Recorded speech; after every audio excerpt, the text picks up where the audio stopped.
দৈনিক আমার দেশ পত্রিকা। এটা হলো আপনার আজ প্রায় এক যুগ পরে আবার বাজার হয়েছে 12 টাকা। কুড়পত্র সহ 48 পৃষ্ঠা, মূল পৃষ্ঠা হলো 16 পৃষ্ঠা। আজকুর তারা 22 ডিসেম্বর পয়লা পত্রিকার বেশ ভালো একটা শিরোনাম করছে, দিল্লিকে ঢাকা অ্যাটাক করার কথা কইছিল শেখ হাসিনা, এলা শিরোনাম। বড় একটা রিপোর্ট করছেন। আবার এবার দিল 24 গণঅভ্যুত্থান লিয়া যারা শহীদ হয়েছে তারা স্মরণ রয়েছে। মাহমুদুর রহমানে বিশেষ সম্পাদককে লেখছেন। তথ্য উপদেষ্টার একটা ইন্টারভিউ আছে। যাই হোক, এই হলো আজকের দীর্ঘদিন পর বাজার হওয়া আমার দেশ পত্রিকা, মানুষের বহুল আকাঙ্ক্ষিত পত্রিকা। এটা শেষ পেজ। এটা হলো মূল পত্রিকা 16 পৃষ্ঠার গেল। আর আপনার নবযাত্রা নামে শিরোনামে একটা, আর হলো জুলাই বিপ্লব এই নামে আর একটা।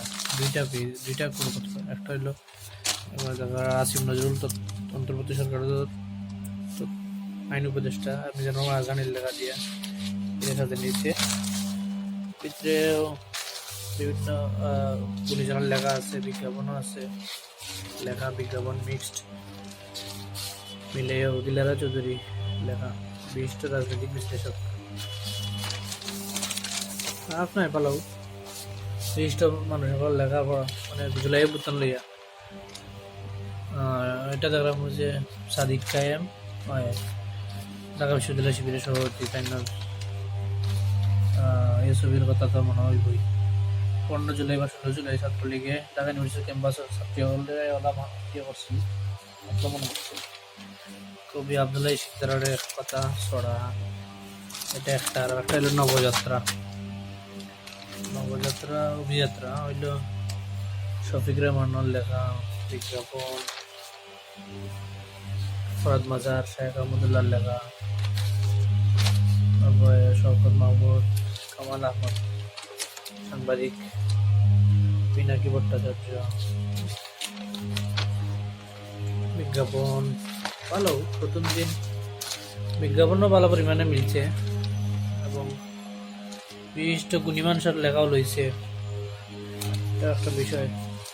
সব মিলে আসলে আমার কাছে মনে হচ্ছে ঠিক আছে। ওভারঅল প্রথম দিনের পত্রিকা 11 বছর পরে আইছে। 2013 সালও বহুল আলোচিত পত্রিকা আমার দেশ। আওয়ামী লীগ সরকার আর শেখ হাসিনা সরকারের ঘোষণাল পড়িয়া মাহমুদুর রহমান দেশ ছাড়তে বাধ্য হয়েছিল এবং পত্রিকা পাবলিকেশনও বন্ধ করে দেওয়া লাগছে। 11 বছর পরে, প্রায় এক যুগের কাছাকাছি সময় পরে আজকে আইছে। দেখা যাক সামনের দিনে বাংলাদেশের সাংবাদিকতা, গণমাধ্যম জগৎ আমার দেশে কিতা পরিবর্তন লিয়ে যেতে পারে।